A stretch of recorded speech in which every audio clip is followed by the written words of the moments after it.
Bursa transfer merupakan salah satu momen yang biasanya paling ditunggu-tunggu oleh para penggemar sepak bola. Soalnya di bursa transfer lah biasanya nasib atau masa depan sebuah klub bisa terlihat 1 tahun ke depan. Hal itu tak terlepas dari pembelian pemain-pemain berkualitas dari berbagai penjuru dunia. Kita sebut saja bursa transfer yang ada di Liga Top Eropa. Pembukaan bursa transfer biasanya dilakukan pada awal musim, di antara Mei atau Juni sampai Agustus atau September. Kemudian akan dibuka lagi pada pertengahan musim untuk mencari pengganti atau penambal pemain-pemain yang cedera atau pemain yang tidak sesuai ekspektasi, yang dibuka pada Januari hingga awal Februari. Lalu bagaimana seseorang bisa masuk di sebuah klub besar dan top di Liga Eropa? Mari kita bahas satu persatu. Yang pertama, ada proses dari scouting. Ya, scouting merupakan pemantauan yang bisa saja dilakukan selama berhari-hari, berbulan-bulan, atau bahkan sampai bertahun-tahun, tergantung pada umur, potensi perkembangan, cedera, atau skill dan kemampuan yang mumpuni. Dan bisa dibilang keberhasilan seorang manajer dapat bergantung pada seorang pencari bakat atau scout, yang mana pekerjaan mereka ini tak bisa dianggap enteng, karena mereka harus menganalisis pemain incaran untuk kemudian diteruskan kepada pengambil kebijakan yang ada di klub. Pencari bakat ini akan memulai memilih para pemain yang berkualitas, lalu kemudian akan dipilah sesuai dengan kualitas yang diharapkan oleh seorang manajer. Mari kita lihat sebuah contoh bagaimana David Moyes ketika menginginkan sebuah pemain ketika masih ada di Everton.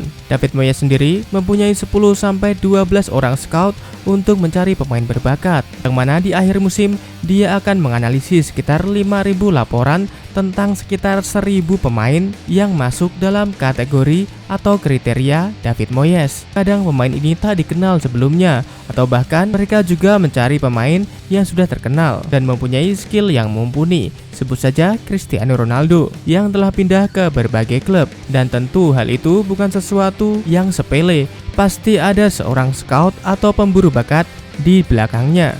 Lalu setelah pencari bakat mendapatkan para pemain dan para pemain sudah ditargetkan, lalu apa yang terjadi selanjutnya? Yang terjadi selanjutnya adalah para manajer dan juga klub akan menelpon dan melayangkan pertanyaan kepada scout tentang latar belakang para pemain, atau mereka juga akan bertanya kepada agen para pemain untuk melihat bagaimana progres dan juga kemampuan serta latar belakang dari para pemain. Proses ini biasanya berlaku secara tertutup dan bukan untuk konsumsi publik, tapi para pemain incaran pasti sudah tahu klub mana saja yang akan mengincar mereka, sehingga mereka bisa memilih dan memilah klub mana yang menawarkan gaji yang fantastis atau menawarkan waktu bermain yang tetap.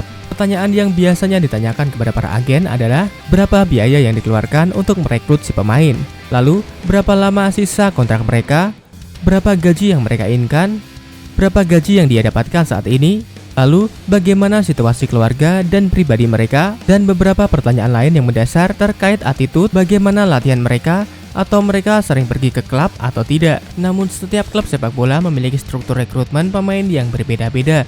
Biasanya kekuatan perekrutan pemain dibagi antara manajer dan seorang eksekutif yang mewakili dewan direksi dari sebuah klub. Lalu mereka akan bertemu dengan agen pencari bakat tersebut. Lalu agen pencari bakat tersebut akan mulai mempresentasikan tentang sang pemain. Contoh saja seperti Liverpool pada akhir musim 2019-2020 memerlukan pemain yang dapat meningkatkan kapasitas defensif mereka dari musim lalu. Dalam general transfer musim itu, tim pemandu bakat kemudian merekomendasikan kedatangan Virgil van Dijk dan juga Alisson Becker. Dan sesuai dengan dugaan tim pemandu bakat, adanya kedua pemain tersebut dapat mengantar Liverpool menang kejuaraan Premier League pada musim selanjutnya.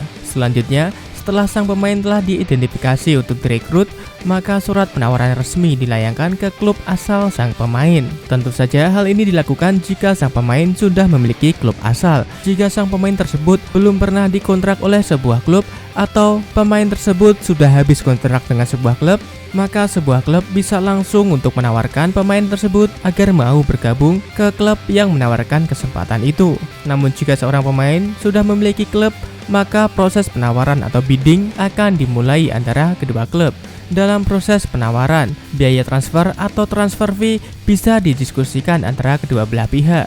Biaya transfer dibayar kepada klub asal pemain untuk mendapatkan kontrak pemain tersebut. Sedangkan biaya transfer seringkali dipakai oleh klub asal untuk mengganti pemain yang dibeli. Namun ada beberapa hal yang paling umum yang akan dibahas oleh kedua belah pihak, yaitu tentang klausul-klausul dari kontrak sang pemain sebelumnya.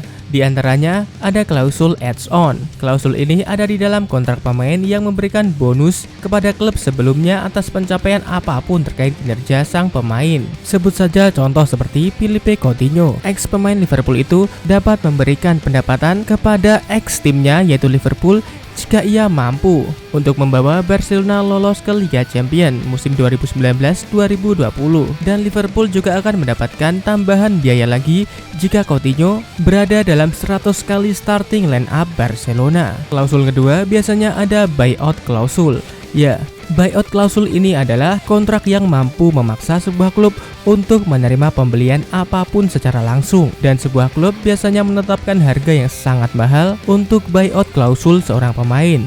Contoh sebut saja Neymar Junior yang dibawa PSG dari Barcelona dengan buyout klausulnya senilai 222 juta euro atau sekitar 3 triliun lebih yang harus diterima Barcelona secara terpaksa. Dan karena itu pun Neymar langsung pindah ke PSG tanpa harus berbincang lama-lama dengan klub lamanya yaitu Barcelona. Dan tentu ada beberapa klausul lagi terkait pembicaraan kedua klub. Namun mimin stop di sini aja karena kita langsung ke langkah selanjutnya, yaitu negosiasi dengan pemain. Ya, setelah penawaran diterima oleh klub, negosiasi secara pribadi antara klub dan pemain kemudian dimulai. Negosiasi yang disebutkan banyak sekali yang personal terms, seperti berapa gaji yang didapatkan oleh pemain, berapa bonus yang diterima oleh pemain jika berhasil mendapatkan pencapaian tertentu, misalnya memenangkan Liga Inggris, memenangkan Liga Champions, atau mencapai top skor pada sebuah liga. Dan juga terkait mobil apa yang akan mereka dapatkan, atau rumah seperti apa yang akan mereka dapatkan,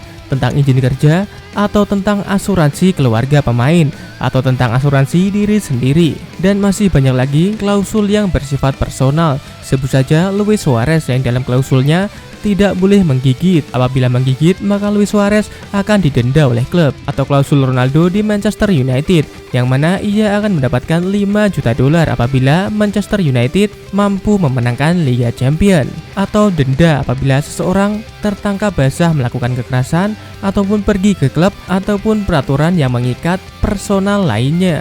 Dan jika semua sudah disepakati, maka hanya akan tinggal satu, yaitu cek medis. Ya, setelah kontrak semua disepakati, pemain kemudian akan menjalani pemeriksaan kesehatan di fasilitas medis milik klub. Pemeriksaan tersebut untuk memastikan bahwa klub mendapatkan pemain sesuai dengan ekspektasi mereka. Biasanya pemeriksaan akan mencakup penilaian kekuatan otot, penilaian kebugaran aerobik pemain, VO2 max, sejarah cedera, dan juga fisioterapis klinis. Namun walaupun cek medis ini terlihat hanya sebatas formalitas, tapi banyak juga pemain yang gagal pindah karena cek medis. Sebut saja Ruud van Nistelrooy yang gagal ke Manchester United pada tahun 2000 karena pemain tersebut memiliki cedera ligamen yang cukup parah. Hingga akhirnya Nistelrooy direkrut oleh Manchester United pada musim berikutnya. Dan setelah semua tercapai, maka klub pembeli akan melakukan tanda tangan kontrak dengan sang pemain. Dokumen persetujuan kontrak kemudian dikirim ke Asosiasi Persepak Bolaan negara tersebut, dan klub juga harus melaporkan pembayaran transfer ke FIFA lewat International Transfer Matching System atau ITMS. Setelah penandatangan kontrak, maka proses selanjutnya adalah photoshoot dan juga press release. Setelah itu, sang pemain akan bisa dimainkan di pertandingan resmi sebuah klub. Nah, bagaimana? Sedikit rumit, tapi begitulah cara transfer seorang pemain dari sebuah klub ke klub lainnya. Apakah kalian mendapatkan pencerahan dari video ini? Tulis komentar kalian di bawah. Terima kasih sudah menonton, sampai jumpa pada video berikutnya dan salam olahraga.